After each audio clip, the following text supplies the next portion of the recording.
The Senate chamber here behind me is where the throne speech will take place tomorrow. It's usually packed with parliamentarians and special guests, but this time things will look pretty different.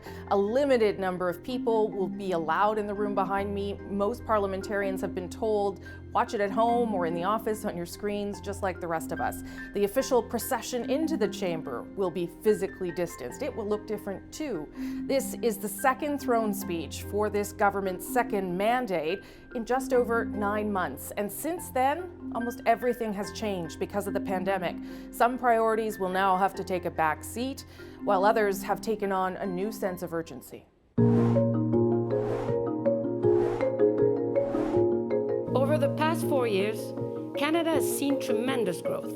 That growth softened the blow on Canada's economy when the pandemic hit and the country went into lockdown. But the historically low unemployment rates, the stellar worldwide credit ratings have now slipped away as the government has pumped money into the economy to keep it and Canadians going, meaning the country is now facing a more than $400 billion deficit.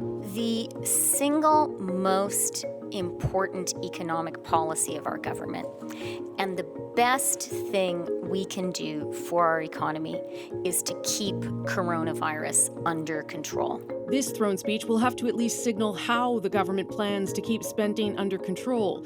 And because women have been disproportionately affected by the COVID recession, forced out of the workforce in record numbers, there will also be some attempt to get them back in with a commitment around childcare.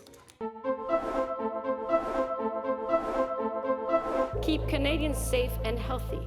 Perhaps never before have Canadians looked to their government to keep them safe and healthy. Before, this meant access to quality health care, a family doctor, and the beginnings of a pharmacare program for the country. What we do together now will buy us more time to further understand the virus and to develop treatments and vaccines. Now it means procuring vaccines and personal protective equipment and keeping Canadians safe in their homes, workplaces, and schools. And an issue that no one was talking about last year, the care of older Canadians and the state of this country's long-term care centres.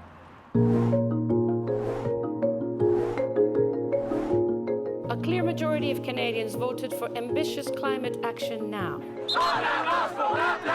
While there's no doubt the fight against climate change continues to be a centerpiece for this government and many Canadians, the Liberals' ambitions for a green recovery might be different than originally suggested. A Canada that is healthier and safer, greener, and more competitive.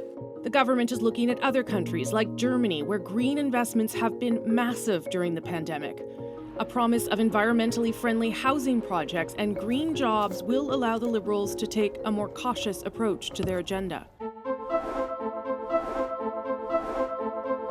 Every single person in Canada deserves a real and fair chance at success.